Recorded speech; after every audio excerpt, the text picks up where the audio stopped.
자, 오늘 원전 관련 흐름주들이 나름 괜찮았죠? 증산을 꽤 미루고 있습니다. 자, 증산 미루는 오펙과 러시아 이러면서 이제 미국이 모든 수단을 동원해서 압박을 하고 있는데 역시 이 기름을 더 많이 생산하지 않음으로 인해서 에너지에 대한 위기가 점점 더 고조가 되고 있죠.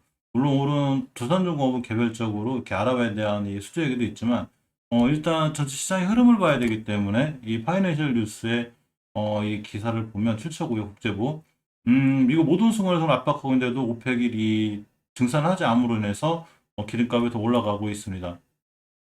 자, 대규모 원유 증산에 나서지 않는 석유 수출국 기구와 천연가스 증산 약속을 어긴 러시아.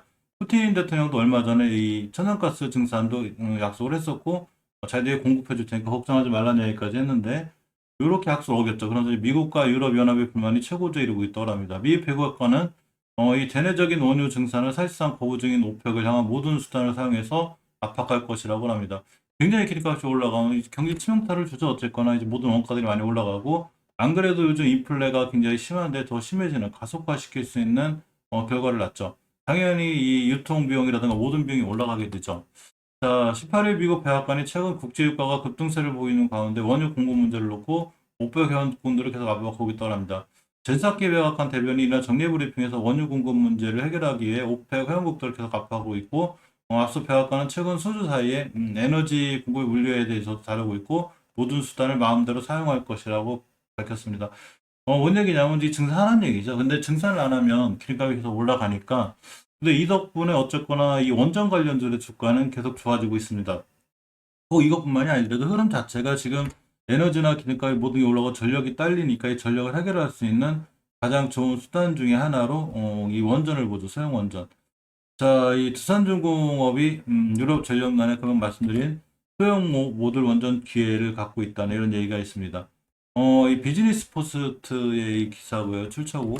자, 두산중공업이 미국에 이어 유럽에서도 소형 모듈 원전 시장의 확대를 타고 수를 입을 거로 전망이 되는데 천연가스 가격 급등에 따라서 유럽에서 전력난이 발생하면서 유럽 주요 국가들이 소형 모듈 원전 사업에 투자를 늘릴 채비를 하고 있습니다. 두산중공업이 미국 뉴스케일파에 투자를 진행해놨죠. 제가 저번에도 말씀드렸었는데 이렇게 소형 모듈 원전 기자재를 공급하고 있습니다. 뉴스케일 파원의 소형 모듈 원전 개발에서 가장 앞서는 회사를 평가받고 있는데 여기에 두산중공업이 투자해놨다는 얘기죠. 자세한 기사는 링크 타고 이제 들어가서 보시면 되는데 요즘 영국하고 유럽 전부 다 전체로 이제 탄소 중립 전부 다 가다가 일단 친환경만 가지고 너무 힘이 드니까 도저히 안 되죠. 전력 성장 안 되다 보니까 이 소형 원전을 통해서 해결하려는 듯한 제가 그 움직임을 보인다고 제가 말씀을 드렸습니다. 이 원전 관련 중 에너트카 오늘 상한가를 갔죠. 두산중공업에 영향이 있을 수 있다 뭐 이런 기사들이 있는데 이 두산중공업이 아랍의 바라카 UAE 아랍의 바라카 원전 1호기 계획 예방 정비 사업 계약을 체결했습니다. 이 원자력 관련주 에너트카 주가 영향을 미쳤는데 국내 전동 이 액추에이터 그리고 이 대표 기업이라고 그래요. 에너트카 전량 수입에 의존하던 밸브 및 댐퍼 등의 자동 연표 장치인 전동 액추에이터와 감속기 국산화 개발 성공했기 때문에 이런 거 영향으로다가 이렇게 에너트카 상한가를 가는 현상이 있었습니다. 두산중공업의 이 주가도 꽤 좋았죠. 오늘 두산중공업도 이제 조금 이 5% 정도 올라서 마감이 됐는데 역시 아랍원전 장비 수주 이 이슈가 좀 있죠. 근데 앞으로 더 수주를 다른 쪽에서 받을 수 있는 확률이 크고 자 두산중공업 주가가 이제 오늘 상승 마감했는데 아랍에미리트의 원전 운영사와 정비 사업 계약을 체결한 소신동이 주가의 호재로 작용한 걸로 보입니다. 이날 아랍원전 운영사인 나와에너지와 아랍바라카 원전 1호기 정비 사업 계약을 체결했다고 전했고 2019년 당시 두산중공업은 나와에너지와 바라카 원전 1, 4호기에 대한 장기 정비 사업 계약을 맺은 바가 있다고 합니다. 이번 수주는 당시 계약의 이 일환으로 실행되는 계약 예방 정비 공사라고 합니다. 어쨌거나 이 두산중공업이 추세도 좀 살아났던 분위기고 이따 차트 한번 같이 보도록 하겠습니다. 두산중공업이 기계기업, 기계상장기업, 이 브랜드 평판 2021년 10월 달에 1위를 차지했습니다. 상당히 이제 좋은 기업이라는 평판들은 받고 있죠. 2021년 10월 기계 상장기업 브랜드 평판 빅데이터 분석 결과 1위는 두산중공업, 2위는 현대로템, 3위는 CS인도 순으로 분석되었습니다.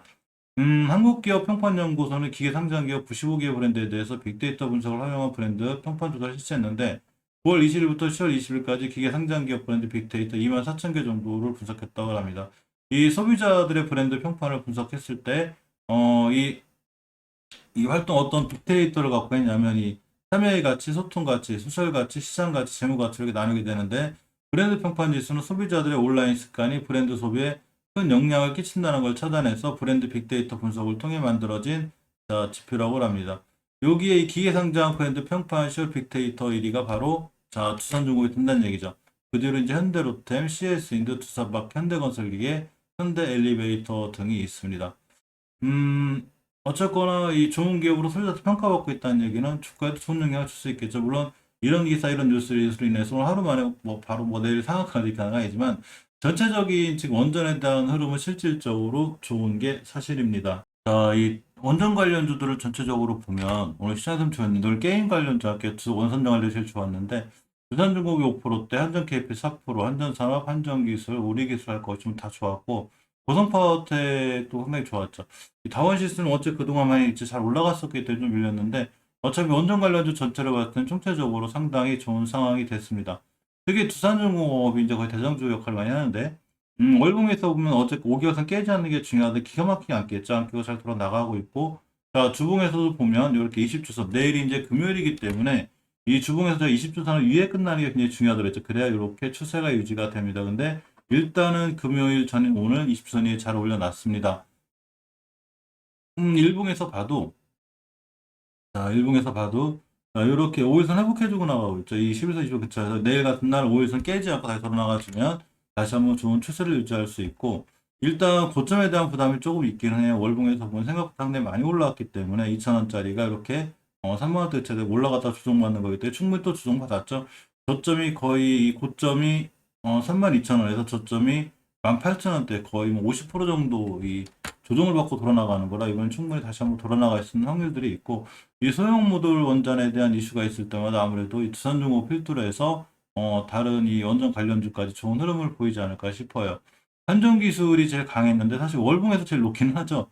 전고점이 이 63,000원대 이걸 뚫느냐 못 뚫느냐 결정이 나는데 이걸 오늘 막 이거 맞고 떨어졌는데 이걸 뚫어주면 이전에 7만원대까지도 갈 수 있는 그런 상황이 됩니다.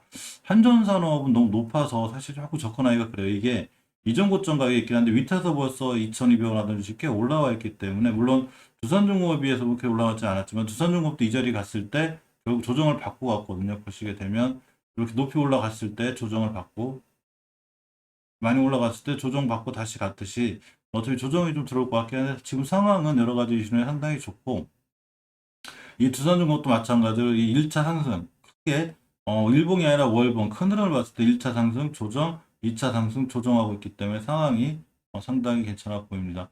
특히 보성바이오텍 같은 경우에 뉴스가 하나 잠깐 이게 되게 거의 찌라시적 뉴스라 사실은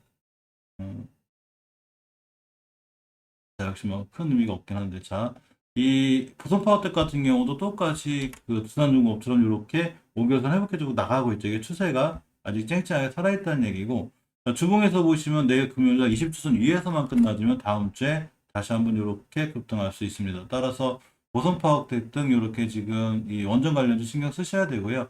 경명전기, 계룡전기 같은 전기주들이 좀 무너진 것 같아도 결국은 월봉에서 위치하기 높지 않다고 그랬죠. 재룡전기 같은 경우에서 더 사야 되는.